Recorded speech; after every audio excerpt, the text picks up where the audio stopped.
Now, I want to talk about the Dodge Viper.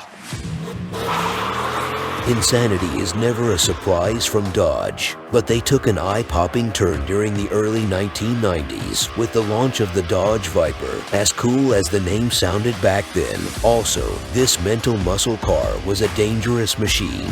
What made it dangerous? Well, for starters, it came with a 400 horsepower naturally aspirated V10 up front and no safety features, not even airbags or ABS, and bluntly, 400 horsepower was a serious figure in the early 1990s. For reference, the 1990 Lamborghini Diable packed a 485 horsepower V12, but at least had standard ABS and optional airbags. But this unruly behavior is what helped the iconic first-generation Viper to be jotted down in history as one of the most insane cars of the time.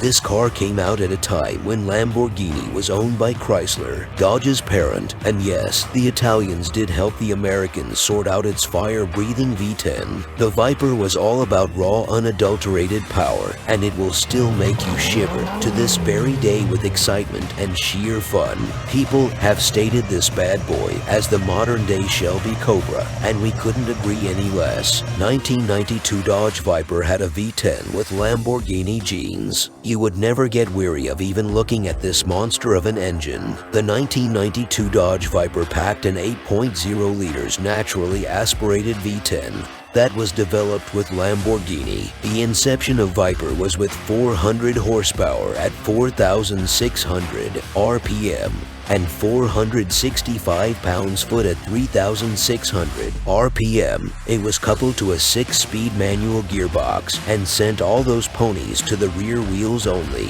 The formula was simple and something that was also used in the iconic Shelby Cobra. Take a 2-door roadster layout, a lightweight chassis, and slap on a larger-than-life engine up front. You get the perfect recipe for mischief and insanity. The Italians did a great job in making this engine as lively as possible, and that remains the original Viper's strongest hold. 1992 Dodge Viper did 0 to 60 miles per hour in 4.5 seconds. This beast's got 500 horsepower and a Borley exhaust system. It does 0 to 60 in like 4.3 seconds. That's about right. That's about right. Wow. You can read the brochure. When you add an insanely larger motor to a form factor that weighs in at under 3,500 pounds, you get a pretty fast machine.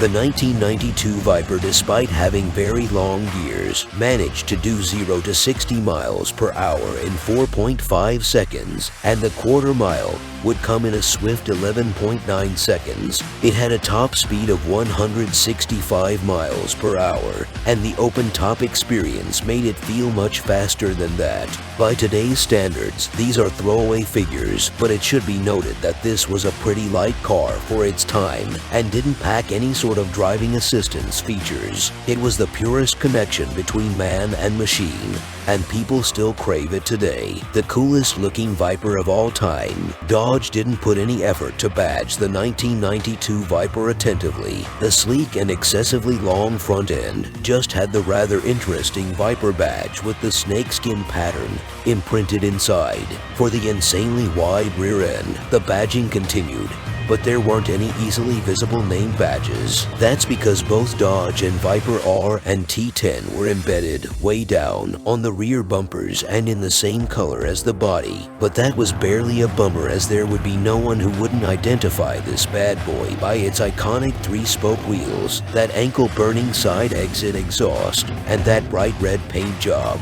Dodge was pretty vocal on the fact to give this then a $52,000 sports car no locks at all. This car could be stolen without breaking a sweat.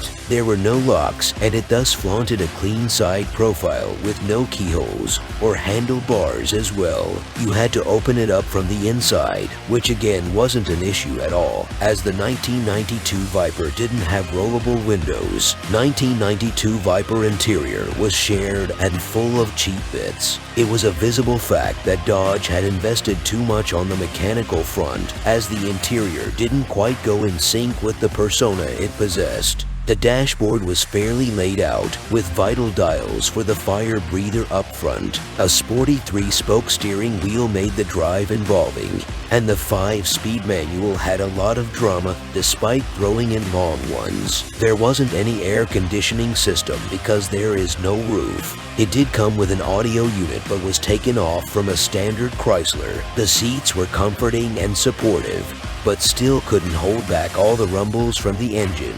This was not a comfort machine, but one that wanted you to focus solely on the driving aspect and feel every ounce of it.